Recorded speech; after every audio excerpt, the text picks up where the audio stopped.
Hello guys and welcome to another edition of the Nutmeg on Guardian TV. My name is Solomon Fowowe and I'm super excited, presenting this to you. It's the second week of Bundesliga since the coronavirus break and there are exciting games, left, right and center. The most exciting, you could see a little bit hipsterish, is Leverkusen against Mönchengladbach.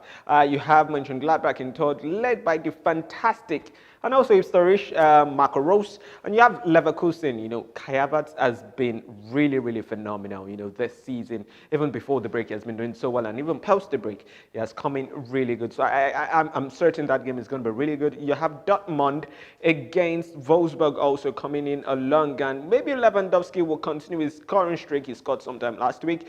Maybe he's going to continue scoring this week. Also, when he plays against Eintracht Frankfurt, that's over the weekend. So the Bundesliga is back on our screens and you can catch it on TV or whatever streaming platform you prefer to use. But what I'm going to be talking about today and what is really dear to my heart today is the fact that international football is still not back. And we're not talking about when it's going to be returning anytime soon. Well, there's still travel issues, so definitely, but not yet, so clear on how this thing is going to come back. But I miss it.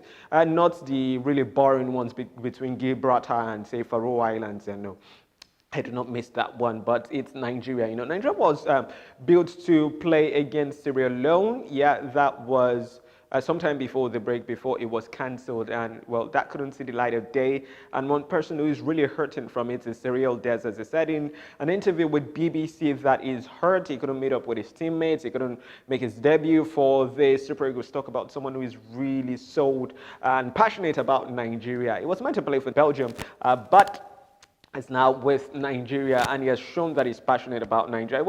He is currently the highest goal scorer of the Eredivisie and plays for Heracles, and it's really interesting to think about what could happen.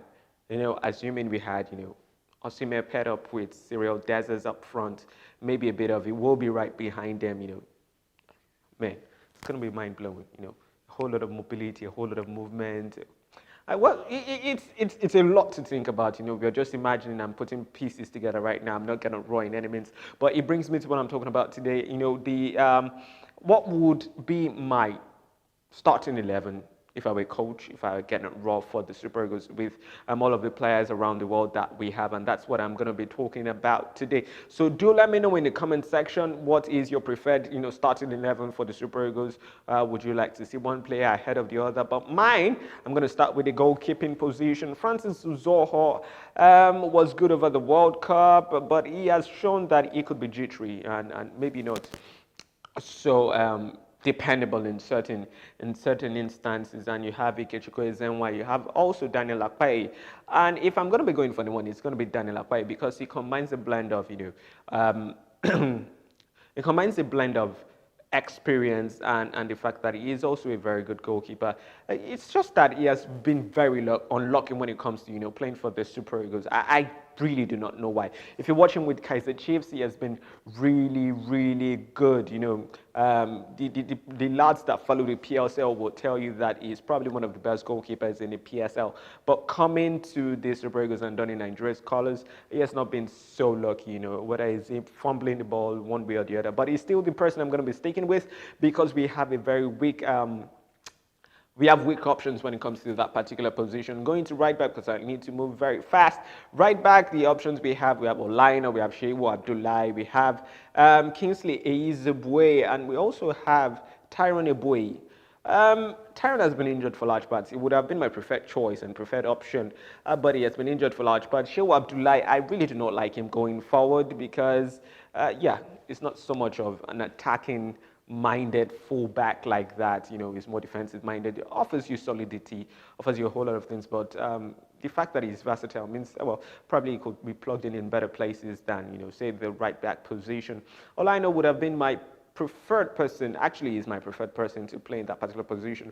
He's attacking minded, he knows, he understands balance, and he has played in this side for quite a while. Kingsley Eizebue, we are still not sure of what he is about in the Super Eagles colour because he was also meant to make his debut in that particular fixture, but I'm sure he's a very, very good right back, plays for Cologne, and he tackles really good according to his numbers that is put up on whoscott.com. So it's Olaino at right back, and centre back, obviously, Trustekong And the other position at centre-back, you're torn between Kenneth Omero and Semi Ajayi. Who would I go for? I think I would prefer Semi Ajayi because the times that he has been paired with Trustekong, they've really looked decent. They've looked good enough, It's as if there's a brewing understanding and a brewing partnership between both of them. So I'm going with Semi Ajayi. And left back, Jamilu Collins, obviously. We do not have any other person to put in there. Brian, not so much. So it's going to be Jamilu Collins for Prademon. And in the midfield, obviously, I'm going to be playing indeed in the holding position, just the only one there. The same way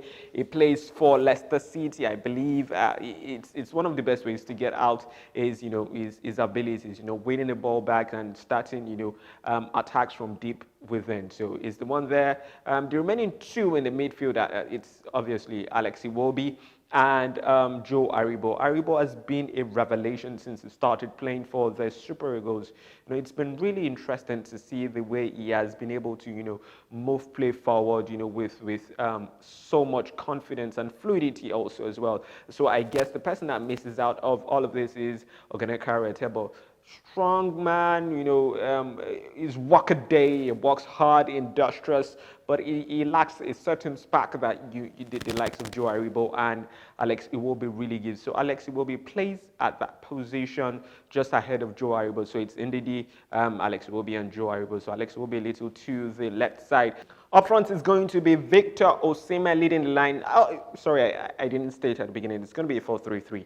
It's Victor Osimhen leading the line, and on the left, now I'm torn between Samuel Kalu, Simon Moses, and Ahmed Musa, but definitely I'm going for Ahmed Musa because he has delivered every time that he has been called upon. He's more experienced, and well, like I said, he has always delivered the goods. So Ahmed Musa on the left, Victor Osimhen leading the line, and on the right, you've got Samuel Chukwueze, the Villarreal man. Although I struggle a bit with him when it comes to his consistency and his use of the ball in certain areas of the game. But I think he's probably one of the best that we still have when it comes to pure wingers in the Super Eagles. He knows how to really control that space, but he could do a whole lot better with the way he applies himself in certain instances. So that's my starting 11 for the Super Eagles. A couple of players missed out, and let me know in the comment section, the players that you prefer them to be in my starting 11, and also send in your own preferred starting 11 for the Super Eagles right now.